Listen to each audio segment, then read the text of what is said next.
ይህ የምፅዓቱ አዋጅ ነጋሪ አገልግሎት ወቅታዊና ዕለታዊ ወጎችን በማቅረብ ትንታኔ የምንሰጥበት የተለያዩ እንግዶችንም በመጋበዝ የምናቀርብበት መድረክ ነው። መረጃዎችን ያጠናከረ ይዞልን የሚመጣው ፓስተር አለማየሁ ነሙ ሲሆን ፕሮግራሙን የመራና መሰናዶውን ኤዲት በማድረግ ወደ እናንተ የሚያቀርበው ይልቃል አስራት ነው። መልካም ጊዜ። ሰላም ውድ የተከበራችሁ የምፅዓቱ አዋጅ ነጋሪ አገልግሎት አድማጮቻችን እንዴት አመሻችሁ? እግዚአብሔር ሰላም ከምፅዓቱ አዋጅ ነጋሪ አገልግሎት ይድረሳችሁ እንላለን። ዓለማችን ያለችበትን አሁናዊ መልክ በቀኑ መረጃችን ዳሰስ አድርገነው እንግዲህ ለምሽቱ ደግሞ ያዋልነው ደግሞ መረጃም አሁን ወደ እናንተ የሚስተጋባበት ሰዓት ነው። የእግዚአብሔር ቃል በእነዚህ ጉዳይ ላይ ምን ይላል የሚለውንም ምክረ ሐሳብ ጨምሮ ያካተተ መረጃ ፓስተር ሊያጋራን መስመር ላይ ተገኝቷል። እንግዲህ በእውነት በአንድ ጎኑ ደስ የሚያሰኝን ቢሆንም ደግሞ የወደፊቱንም ጨምሮ እንዲሁ ቸልተኛ እንዳንሆንም ጭምር የሚያስደርጉ የማንቂያ ደወሎችን ፓስተር ሊደውልልን ተገኝቷል። መልካም ጊዜ እንዲሆንላችሁ እመኛለሁ። ይልቃል አስራት ነኝ ከምፅዓቱ አዋጅ ነጋሪ አገልግሎት። አድማጮቻችን እንግዲህ ማምሻው ላይ ፓስተር ይዞልን የመጣው መረጃ አለ። ይህ መረጃ በእውነት በጣም ለኛ ጠቃሚ ስለሆነ በትኩረት እንድታዳምጡን በጌታ ፍቅር እናሳስባለን። አሁን በቀጥታ ሰላምታ ከተለዋወጥን በኋላ ወደ መረጃችን እናመራለን። ሰላም ላንተ ይሁን ፓስተር፣ እንዴት አመሸ? እንደምን አመሸ ወንድም ይልቃል። እግዚአብሔር የተመሰገነ ይሁን። በቀኑ መረጃ ላይ ነው እንግዲህ የተገናኘ ነው። ይዘህልን የመጣው መረጃ በጣም ሊያነቃን የሚችል እንደሆነ ተስፋ አደርጋለሁ። መረጃን ማቅረብ ትችላለህ ፓስተር። እንግዲህ ይሄ የተኩስ አቁም ስምምነቱ በዓለም ላይ በኢኮኖሚውም ላይ ለውጥ እያመጣ ነው፣ እየሰማን ያለ ነው። ከፍተኛ ለውጥ እየመጣ ነው። የአክሲዮን ገበያ እንደገና የመነቃቃት ሁኔታ ታይቷል። የነዳጅ ዋጋ የመቀነስ ሁኔታ ታይቷል። እንደዚሁም ደግሞ ኢኮኖሚው በቀጣይ ይረጋጋል ተብሎ እየታሰበ ነው ያለው። እንግዲህ ከዚህ ተኩስ አቁም አንጻር ኢራንም በውጭ ጉዳይ ሚኒስትሯ በኩል መግለጫ ሰጥታለች። የአሜሪካ ኢራን ውጥረት ለ2 ሳምንታት እንግዲህ እንዲረግብ በተደረሰው የተኩስ አቁም ስምምነት መሰረት ተከትሎ በዓለም የንግድ ቁልፍ ስፍራ የሆነው የሆርሙዝ ሰርጥ ለመርከቦች ክፍት እንደሚሆን የኢራን የውጭ ጉዳይ ሚኒስትር አስታውቀዋል። ኦሬዲ ተከፍቷል። ኦሬዲ ተከፍቷል። ይሄ ትልቅ የምስራች ነው። በዓለም ላይ ላለው ነገር፣ ለመጣው ነገር፣ ለተፈጠረው ነገር ትልቅ ተስፋ ሰጪ ነው። እንግዲህ የኢራን የውጭ ጉዳይ ሚኒስትር አባስ አራግቺ እንደገለጹት አገራቸው ባለ 10 ነጥብ የሰላም እቅድ ያቀረበች ሲሆን በዚህ መሰረት የሆርሙዝ ሰርጥ ክፍት ሆኖ እንዲቆይ ተወስኗል ነው። ይሄ ትልቅ ነው። በተለይ ለመካከለኛው ምስራቅ ሀገሮች፣ ለኤዥያ ሀገሮች፣ ለዓለም ማለት ሁሉ እንግዲህ የዚህ መከፈትና በተለይም ደግሞ በእኛ ሌሊት ላይ በእነሱ ቀን ላይ የሆርሙዝ ሰርጥ መከፈቱን ልክ እንደተበሰረ የነዳጅ ዋጋ ከ110 96 እና አንዳንድ ደግሞ 98 ቀንሷል። ይሄ ቀላል አይደለም። 110 ማለት የ14 እና የ12 ዶላር ቅናሽ ነው ያሳየው። በቀጣይም እየቀነሰ ይሄዳል የሚል ነገር አለ። ግን ብዙ ገፍቶ ይቀንሳል አይባልም። ለምንድን ነው? የተመቱ ማጣሪያዎች አሉ። እነዚህ እስኪስተካከሉ ድረስ ባለፈው የዓለም ዓለም አቀፉ የገንዘብ ድርጅት IMF ባወጣው መረጃ መሰረት ምናልባትም ለተወሰኑ ወራቶች ነዳጅ በእንደዚህ መልኩ ትንሽ እየቀነሰ እየጨመረ ሊሄድ እንደሚችል ተናግሯል። ጦርነቱ ቢቆምም ይሄ እንዳለ ሆኖ ግን መቆሙ በራሱ ቀን ላይ አንተም ተናግረሃል። ጸሎቶች እንዲደረጉ እኛ በጣም አሳስበን ነበረ። በእርግጥ እኛም በግላችን እየጸለይንበት ጉዳይ ነበረ። ይሄ መሆኑ መውረዱ መምጣቱ በተለይ በሀገራችን እያየ ነው የነበረው ነገር ትንሽ ልክ ስላልነበረ መልክ የመቀየር አስታከህም ይሄን ነገር ለምን መሰለ እንዳይዘነጋ ስለሰጠው እመጣበታለሁ መረጃ ሳይሆን ከዚህ ከጸሎቱ ሐሳብ ጋር በተለይም ደግሞ የሁሉ ውጥረት ባለበት ሰዓት ኢራን ለኢትዮጵያ መርከቦች በመፍቀድ በተለይ 3 ሙሉ የሆኑ ከገልፍ ሀገራት ይመስለኛል ጭነው የነበሩ ወደ ኢትዮጵያ ወደ ጅቡቲ ወደብ እንዲደርሱ መደረሱ ራሱ የእግዚአብሔር ጣልቃ ገብነት ነው ብዬ ስላሰብኩ ነው። እንዳይዘነጋ። አይዘነጋም። ምንድነው እስቲ ዛሬ ትንሽ የተወሰነች ደቂቃ ወስደን ስለ ሀገራችን ማየት ያስፈልገናል እና ሊታረሙ የሚገቡ ነገሮች እንደ ህዝብም እንደ መንግስትም እንደ ግለሰብም ሊታረሙ የሚገቡ ነገሮች እንዳሉ አስባለሁ። እንግዲህ አፓሳራቺ ያሉት ምንድነው ይሁን እንጂ ከዚህ በኋላ በሰርጡ የሚያልፉ መርከቦች ላይ የኢራን ቀረጥ ማስከፈል እንደምትጀምር ሚኒስትሩ በይፋ አስታውቀዋል። ያለው ልዩ ነገር ምንድነው? ቀረጥ ታስከፍላለች ከዚህ በኋላ የሚል ነገሮች ነው ያሉ። በ2 ሳምንት የተኩስ አቁም ጊዜ ውስጥ በሰርጡ ደህንነት የተጠበቀ መተላለፊያ እንዲኖር የተፈቀደ መሆኑ ተነግሯል። ሂደቱን ከሚቆጣጠሩትም ሂደቱንም እንደሚቆጣጠሩት ሚኒስትሩ አስታውቋል። አሁን ዓለም አቀፉ ማህበረሰብ ሳይሆን የሚቆጣጠረው ራሳቸው ናቸው የሚቆጣጠሩት። ወደፊት ግን ደግሞ ያው ይሄ አሁን እነሱ የሚፈልጉት ከገልፉ ጥቅም ማግኘት ይፈልጋሉ። ያንን ነገር እናደርጋለን ነው አሁን እያሉ ያሉት። ያን ነገር ደግሞ አሜሪካ መሆን የለበትም ስትል የነበረ ጉዳይ ስለሆነ ዋናው ግን ትልቁ ነገር ክፍት መሆኑ ነው። እንግዲህ ስምምነት የተደረሰው የአሜሪካ ፕሬዚዳንት ዶናልድ ትራምፕ የፓኪስታን ጠቅላይ ሚኒስትር ሻህባዝ ሸሪፍ ያቀረቡትን የተኩስ አቁም ጥያቄ መቀበላቸውን ተከትሎ ነው። እንግዲህ የአሜሪካ ፕሬዚዳንት ዶናልድ ትራምፕ በትሩዝ ሶሻል ገጻቸው ላይ ባሰፈሩት መረጃ አሜሪካ በኢራን ላይ የምታደርገው ማንኛውንም አይነት የአየር ድብደባና ወታደራዊ ጥቃት ለ2 ሳምንት አቋርጣለች ብለዋል። ሁሉንም ወታደራዊ ግቦችን አሳክተናል ያሉት ፕሬዝዳንቱ ስምምነቱ በቀጠናው ያለውን ወታደራዊ ውጥረት ለጊዜው ያረግበዋል ተብሎ እንደሚጠበቅ አልጀዚራ እና ሌሎችም ሚዲያዎች ዘግበውታል። እንግዲህ እነዚህ ነገሮች ምንድናቸው? ይሄ ጦርነቱ በኢራንና በአሜሪካ መካከል ያለውን ቆመ ይላል። እኔ ግን አንድ ጥያቄ የሆነብኝ ነገር በኢራንና በአሜሪካ መካከል ነው የቆመ ይልና በእስራኤልና በኢራን መካከል ይቆማል አይቆምም የሚለው ጥያቄ ምልክት ውስጥ የምትገጣው ነገር ነው። ለምን ከዚህ በፊት የዘገብናቸው ዜናዎች አሉ። ምክንያቱም ጦርነቱ ውስጥ አሜሪካ እንደምትወጣ ከአሜሪካ መውጣት በኋላ ግን እስራኤል በዚህ ጦርነት ልትቀጥል እንደምትችል እንደዚሁም ደግሞ የአረብ ሀገሮች ከኢራን ጋር አሁን የኢራንን ጡንቻ ኃይል አይተዋል ከጎረቤታቸው ጋር እንደሚስማሙ መስማማት ብቻ ሳይሆን አብረዋትም ሊቆሙ እንደሚችሉ ምክንያቱም መጽሐፍ ቅዱስ የሚያስቀምጠው እንደዛ ስለሆነ እስራኤል በመጨረሻው ሰዓት እንደምትከበብ በዚህ ከበባ ውስጥ ማንም የእስራኤል ሀገር ማንም ማለትም እንትና አሜሪካ ምናምን የምትላቸው ነገሮች ላይሳተፉ እንደሚችሉ እና የአውሮፓውያኖች ደግሞ በእስራኤል ላይ ጫና የማድረግ ከፍተኛ ጫና የማድረግ ነገሮች ይጠበቃሉ። አሁንም ያው ነው ጫና ያለው።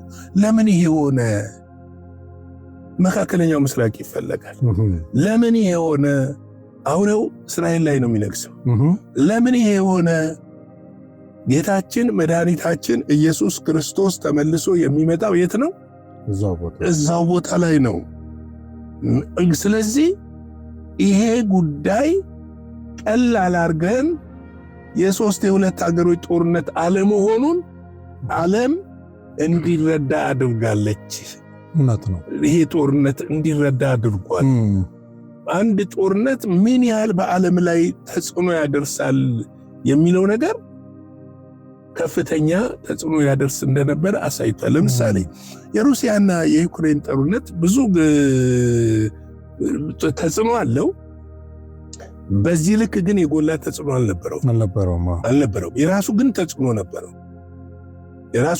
ነበረው። የስንዴ የምግብ ስንዴ እጥረቶች፣ የማዳበሪያ እጥረቶች እንዲከሰት አድርጓል።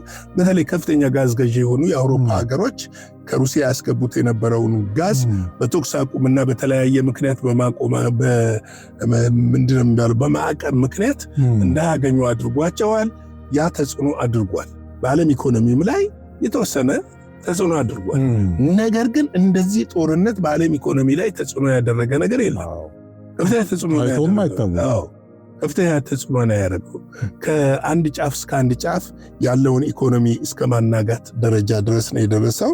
እንግዲህ አሜሪካና ኢራን ውጥረቱን ለ2 ሳምንት እንዲረግብ በተደረሰው የተኩስ አቁም ስምምነት ተከትሎ በዓለም የንግድ ቁልፍ ስፍራ የሆነው የሆርሙዝ ሰርጥ ለመርከቦች ክፍት እንደሆነ ታውቋል። እንግዲህ ይሄ ክፍት ሆኗል። ለመርከቦች በሙሉ ነው ክፍት የሆነው። ከዚህ በኋላ በሆርሙዝ ሰርጥ የሚያርፉ መርከቦች በነፃነት ያለምንም ተጽዕኖ ያርፋሉ ማለት ነው። እስቲ ቀደም ወደ አነሳነው ነገር እንመለስ። ወደ ሀገራችን ምን አስተማረን ይሄ ጉዳይ? ምንድነው ያሳየን ይሄ ጉዳይ?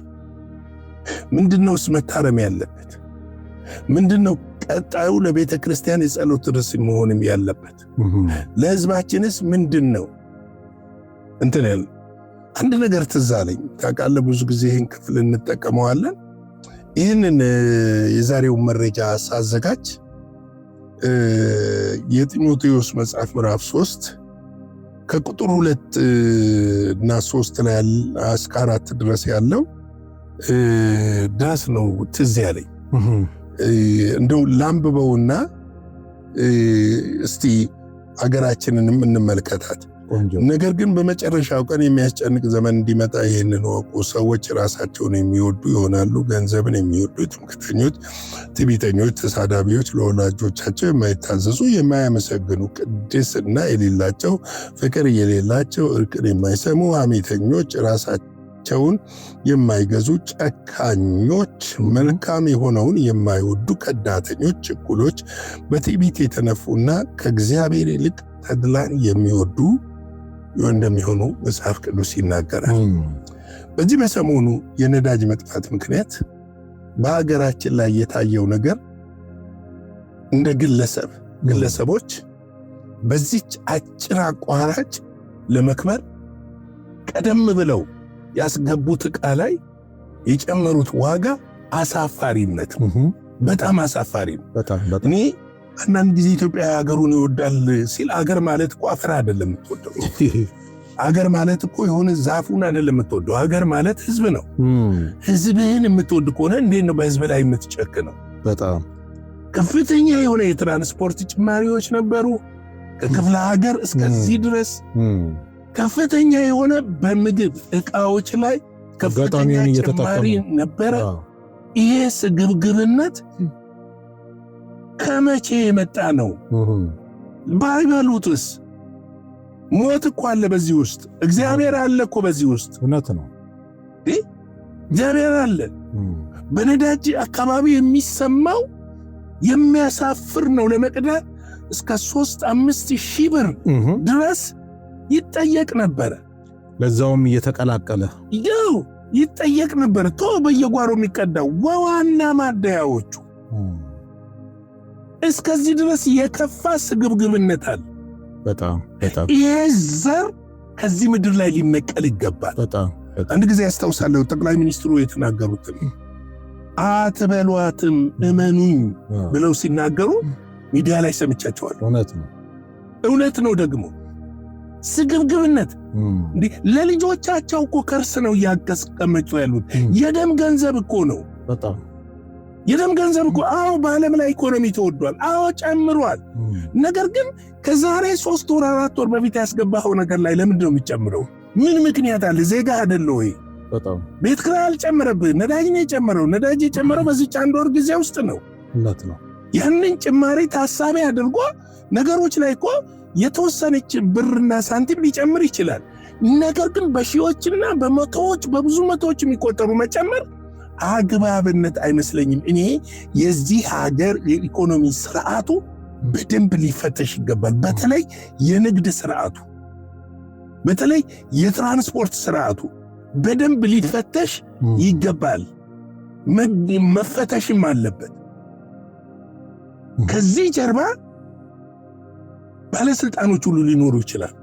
በጣም የሚገርም ነው። ከዚህ በፊት መንግስት የተወሰኑትን አስሯል፣ እናውቃለን። ከክፍለ ከተማ እስከምን ድረስ እና ይሄ ነገር ለምንድን ነው ትምህርት ሊሆንም አይችልም? በእንትኑም አካባቢ ያለ በፍርድ አሰጣጥም ላይ የማያዳግም እርምጃ ለሌላው አስተማሪ የሆነ ቅጣት ሊወሰድ ይገባል። እውነት ነው። ይህ ህልውና ጉዳይ ነው እና አላግባብ ነው እየተጠየቀ ያለ። እውነት ነው። መሰወር ከነዳጅ ማደያ ቀጥተው ወጥተው የሚያስከፍሉ ታሪፍ መንግስት በወሰነላቸው ላይ እንደው ትንሽ ይጨምሩ ችግር የለም ትላለ። ግን ነፃ ገበያ መሬት ስለሆነ እጥፍ መሆን የለበትም እና ይሄ እንደው በጣም ነው ሰው ምን ያህል ገንዘብ ወዳድ እንደሆነ፣ ምን ያህል ስግብግብ እንደሆነ፣ ምን ያህል እግዚአብሔርን ከእግዚአብሔር ይልቅ ተድላን የሚወድ እንደሆነ።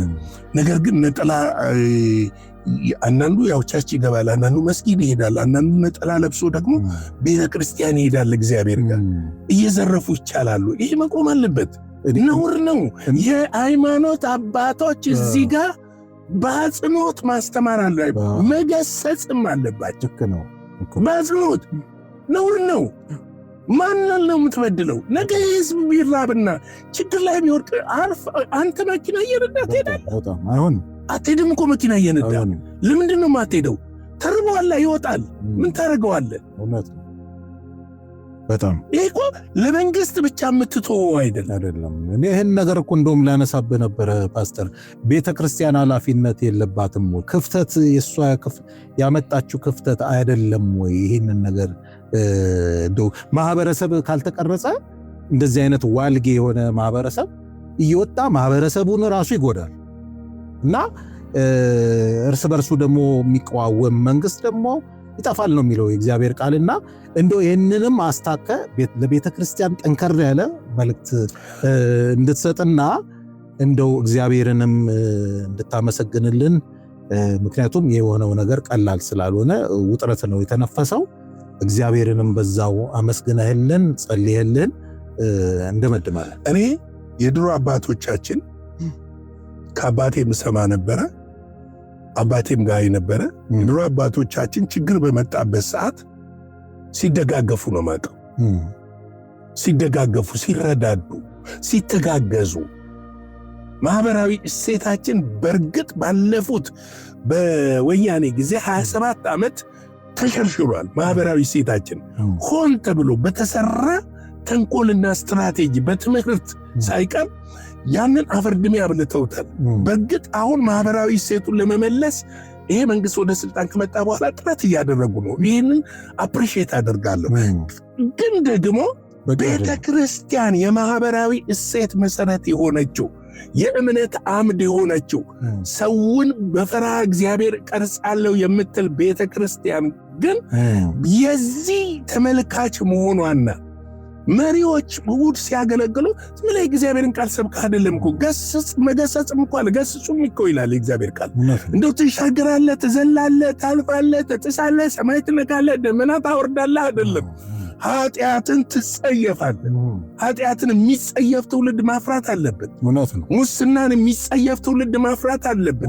ወንድሙን፣ ጎረቤቱን፣ ቤተሰቡን የሚወድ ትውልድ ማፍራት አለበት እንጂ ሌባ ሰብስበን ትሻገራለህ ማለት ነውር ነው፣ ጸያፋ ነው። እግዚአብሔር አይመለከተው፣ እንዲህ አይነተውን አየው። ይሄ በጣም ውስጤን የነካው ነው። ሰሞኑን እውነት ነው። አብዛኛው የኢትዮጵያ ሕዝብ እኮ 98% እምነት ውስጥ ያለ ነው። እውነት ነው። እንዴት ነው? ሃይማኖተኛ ነው። በሁሉም አስተምህሮት እኮ እንዲህ አይነት ነገሮች ኃጢአት እንደሆኑ ይታወቃል። ህሊና የሚባልም ነገር አለ። በአጭር ጊዜ ውስጥ በአቋራጭ መበልጸግን ኢህአዲግ አስተምሮ ሄዷል። ዘርፋም ቢሆን ቢዝነስ ነው ይባላል። እንዲህ አይነት ቢዝነስ የለም። ሌብነት ነው፣ ውንብድና ነው። ሀገርን ያጠፋል፣ ትውልድን ይገላል፣ ህዝብ ከህዝብ ያጋጫል። ስለዚህ እኔ መንግስት እየተከታተለ እየወሰደ ባለው አሁን ላይ እየወሰደ ባለው እርምጃ ይበርታ፣ ይቀጥል ባይ ነኝ። መሆን አለበት። አንዳንድ ጊዜ እንዲህ አይነት ነገር ስትናገር የመንግስት ደጋፊ ነህ እዛ ፓርቲ፣ እኔ ማንም ደጋፊ አይደለሁም። የእግዚአብሔር ደጋፊ ነኝ። የእግዚአብሔር ቃል የወንጌሉ የዚህ ወንጌል የዚህ እውነት ደጋፊ ነኝ። ይሄ ወንጌል የማይለኝን አልልም። ይሄ ወንጌል የሚለኝን ግን ሌባ ነው ካለ ሌባ ነው እላለሁ። ማንንም ይሄ ገጸ ባህሪ ቤተክርስቲያን ውስጥ ዘው ብሎ ገብቷል። እውነት ነው እንዴ? ማን ነው ዘይት የሚሸጠው? ማን ነው ውሃ የሚሸጠው? ማን ነው ሶፍት የሸጠው? ማን ነው ጨርቅ የሸጠው? ማን ነው ጨው የሸጠው? ቤተክርስቲያን አይደለ እንዴ? መሪዎች ዝም ብለው አይደል እንቃወማለን ብቻ እያሉ አይደል ያለፉት? ያለፉት ምንድነው መቃወም? ወንጀል ነው ብሎ ማስያዝ ነበራቸው። አንድ ኪሎ ጨው ፐብሊክ ሱቅ ላይ የሚሸጠውን ዋጋ እናውቃለን እና በቤተ ክርስቲያን ውስጥ ግን የእጥፍ እኔ መንግስትም ወደኛ ውስጥ መምጣት አለበት፣ በጣም አለበት። ይሄ እዛ ዳር ትናንትና ፔንቴኮች ታሰሩ፣ እንደዚህ ታሰሩ ብሎ ያራገበ ሁሉ ወደዚህ መምጣት አለበት። እኛ ውስጥ ቤተ ክርስቲያን የሌቦች መሸሸጊያ አይደለችም፣ የወንበዴዎች ዋሻ አይደለችም። የእግዚአብሔር የጸሎት ቤት ነች። የክርስቶስ የጸሎት ቤት ነች። እቷል ቅዱሳን እግዚአብሔር ልጆች ለእግዚአብሔር መንግስት የሚሰሩበትና ለምጽአት የሚዘጋጁበት፣ ሰዎች የሚድኑበት፣ ከጨለማ ከኃጢአት ከጥፋት ድነው እግዚአብሔርን የሚያመልኩበትና በጎ ምላሽ በምድር ላይ እንደ እግዚአብሔር ቃል ለበጎ ሥራ የሚበረቱበት እንጂ የሌባና የወንበዴ መሸሸጊያ መሆን የለባትም እላለሁ። እውነት ነው። ጌታ ይባርክ ወንድሜ። በጣም ትንሽ አድማጮች ዛሬ ትንሽ ስሜታዊ ሆኜ ተናግሬያለሁ። ስሜታዊ ያደረገኝ ነገር ደግሞ ምንድነው? ሰሞኑን ያየኋቸው የተመለከትኳቸው ውስጤን ያሳዝኑኝ ስለነበረ ነውና ቃሉን ይላሉ እኮ የቤተ ቅናት። አሁን በጣም የሚገርመኝ ሁሉ የእንትን ኮንፈረንስ በዚህ ሰዓት አይጥመኝም። ኢየሱስ የዛሬ 2000 ዓመት ነው የተነሳ። እውነት ነው። በዓሉን መታሰቢያውን እናከብራለን። ምንም ጥርጥር የለም። ለመታሰቢያ ይስላል። በደንብ ምንም ጥርጥር ስለሌለ ነገር ግን ንጹህ ሆነን ነው እሱ ፊት ስንቀርብ ንጹህ ሆነን ፈሪሃ እግዚአብሔር ኑሮን እግዚአብሔርን በእውነተኝነት ወደነው መሆን አለበት እንጂ እንደው ህዝብ ሰብስቦ ይሄንን አደረግን ይሄ እንዲሆነ ለማለት ከሆነ እሱ ዋጋ የለውም፣ በእግዚአብሔር ዘንድ መታሰቢያም የለውም። ይሄንን ልናውቅ ያስፈልጋል እላለሁ። ከመደምደም በፊት እግዚአብሔርንም ስለሆነው ነገር በዓለም ላይ ስለሆነው ነገር ለሀገራችንም እንዲሁም በመጪውም ታሳቢ በማድረግ እግዚአብሔርን አመስግነህልን ወደ መደምደሚያችን እንሄዳለን። እንግዲህ ወንድሜ ይልቃል እግዚአብሔር እንዲጸልዩ ለብዙዎች አሳስበናል። እኛም እየጸለይን ነበረ። እግዚአብሔር ምላሹ ሰጥቶናል። በጣም ነው ደስ ያለኝ። ከዚህ በኋላ ምናልባትም በሀገራችንም ያለው የነዳጅ ሁኔታ ይረጋጋል ብዬ አስባለሁ። ከአሁኑም ትንሽ ምልክቶች እየታዩ ነው፣ የመረጋጋት ምልክቶች። በነገራችን ላይ ለረጅም ጊዜ የጠፉ ነገሮች በአንዴ ወዲያው በ24 ሰዓት እውን ይሆናሉ ማለት አይደለም። ምልክቶች እየታዩ ነው ያሉት። ይሄ ይበል የሚያስበል ነው። እግዚአብሔር አምላካችንን እናመሰግናለን ስለ ምሕረቱ፣ ስለ ቸርነቱ፣ ስላደረገልን ርኅራኄ፣ ሕዝባችንን ስላየ፣ ምድሪቱን ስለጎበኘ፣ በዓለም ላይ ስለሆነው ነገር ሁሉ እናመሰግናለን። እንግዲህ ምናልባት ከዚህ በኋላ ነገሮች እንደ ድሮ ይሆናሉ ባንልም እንደዛ የማለቱ ድፍረቶችን ባይኖሩንም እንደ እግዚአብሔር ቃል ግን ይሆናሉ ማለት እፈልጋለሁ። እግዚአብሔር ቃል እንደተጻፈው እየተፈጸመ ነው ያለው። እንግዲህ ዓለም በእግዚአብሔር ነው የምትመራው። ባለቤት አላት እች ምድር እና ይሄ ባለቤት ስላለው ይህንን እያሰብን አሁንም መጸለያችንን መማለዳችንን መጫዋችንን አናቋርጥላለሁ። የጌታ ጸጋ ሰላም ገረቸርነት ከሁላችን ጋር ይሁን። ሻሎም። ኦኬ፣ ያው በጸሎት ተዘጋለዳለ ብዬ ነበረ። ችግር የለም። እግዚአብሔር የተመሰገነ ይሁን። እውነት ነው እንግዲህ ለእግዚአብሔር የሚሳነው ምንም ነገር የለም። በነገሥት ላይ ይመስለኛል ነገ በዚህ ሰዓት ይህን ያህል ሰቅል ይሸመታል ሲል የእግዚአብሔር ቃል እግዚአብሔር ስለሆነ ይህን የማድረግ ትልቁ አቅም ያለው እግዚአብሔር ብቻ ነውና በምድራችን ላይ እንግዲህ ትልልቅ ለውጦችን ማንገምታቸውን በኑሮም ይሁን በላይፍ ስታይልም በምንም እግዚአብሔር ትልቅ ነገር እንደሚያደርግ ባለሙሉ እምነት አለንና እግዚአብሔር የተመሰገነ ይሁን ስለሆነው ነገር ሁሉ። ውድ አድማጮቻችን እንግዲህ አሁንም ጸሎታችሁ አይቋረጥ እንላለን። ምክንያቱም ለውጥ በዓይናችን እያየን ስለሆነ እግዚአብሔርንም እያመሰገንን እንግዲህ ለዛሬ የሮብ ምሽት መረጃችንና መልእክታችን ይህንን ይመስላል። ዛሬ እንግዲህ ቀደም ብዬ በቀኑ መረጃ ላይ ጥቆማ መስጠት ሞክሬያለሁ። ዛሬ የሳምንቱ የዜና አወጃ የሚተላለፍበት ቀን ነበረ። በብስራት የሚቀርበው የዓለማችን ላይ ወቅታዊ ጉዳይን በተመለከተ ግድ ይህን ነገር መረጃ ወደ እናንተ ማድረስ ስለነበረብን ወደ ነገ አዛውረነዋል። ነገ ልክ በምሽቱ 12 ሰዓት ላይ የቀጥታ ስርጭት ይኖረናል። በዛ ላይም እንግዲህ እግዚአብሔር ይናገረናል ብለን ተስፋ እናደርጋለን። እንድትጠባበቁም እናሳስባለን። መልካም ጊዜ ይሆንላችሁ። ዓርብ ዕለት ነው እኛ የምንገናኘው። መልካም ጊዜ። ሻሎም። ለዛሬ ይዘን የመጣነው ወቅታዊ መረጃ ይህንን ይመስል ነበረ።